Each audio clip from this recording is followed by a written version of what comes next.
Павлодар облысы, Павлодар ауданы Кеңес негізгі жалпы білім беру мектебінің бастауыш сынып мұғалімі Аубакир Ақерке Советханқызы. Мен өзімнің педагогикалық еңбек жолымды Екібастұз қаласындағы Абай Құнанбаев атындағы номер 2 жалпы орта білім беру мектебінен бастадым. Бүгінгі таңда Павлодар ауданының Кеңес негізгі жалпы білім беру мектебінің бастауыш сынып мұғалімі болып жұмыс атқарамын. Маған балалармен жұмыс жасаған ұнайды. Ұстазы мықтының шәкірті озат болады. Ұстаздық жол үлкен шеберлік пен терең білімді талап етеді. Менің мамандығымның басты мақсаты білімді, жан-жақты дамыған, кез келген мәселені өз ақылымен шеше алатын шәкірт даярлау.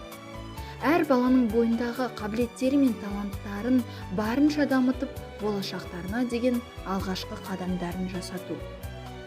Бастауыш сыныпта білімнің негізі қаланады. Сондықтан да осы білімнің нық қалану үшін мен бар күш-жігерімді салуға әзір. Менің педагогикалық ұстанымым Ыбырай атамыздың "Маған жақсы мұғалім бәрінен де қымбат, себебі мұғалім мектептің жүрегі" деген сөзі. Осы Ыбырай Алтынсарин атамыз сияқты менің де басты мақсатым білімді ұрпақ тәрбиелеу, балаларды оқуға, білімге шақыру болып табылады.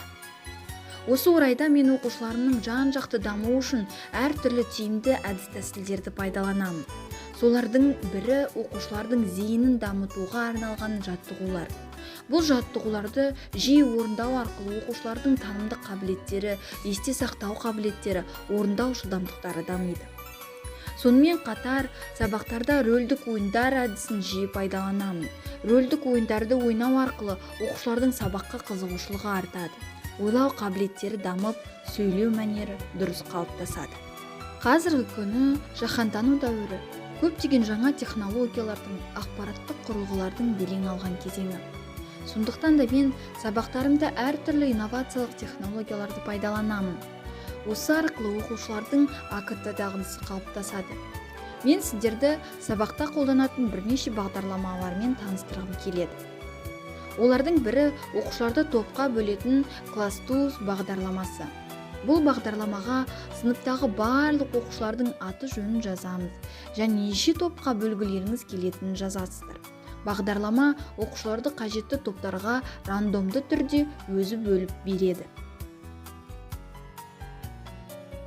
Екінші бағдарлама Learning Apps бағдарламасы. Бұл бағдарламада әртүрлі қызықты тапсырмалар құрастыра аласыздар. Мысалы пазл, кроссворд, сәйкестендіру, сұрақ-жауап, карталардың түрлері, ат жарыс сияқты көптеген тапсырмаларды құрастыра аламыз. Мен өз сабағымда ат жарыс және сәйкестендіру тапсырмасын қолдандым. Бұл тапсырмалар оқушылардың сабаққа деген қызығушылығын арттырады. Бір-бірімен жарыса орындау арқылы тапсырманы жылдам әрі тез орындай алады. Мұғалім оқушылардың қандай сұрақта қиналғанын нақты біліп, қосымша жүргізе алады. Оқушы олайна тәрізді. Мұғалім қандай әрекет жасаса, оқушы да соны қайталайды. Мұғалім оқушыларды қалай тәрбиелесе, оқушылар да солай өседі.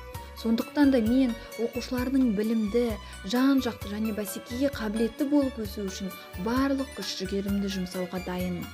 Оқушыларымның жетістіктері ол менің жұмысымның жемісі деп білемін.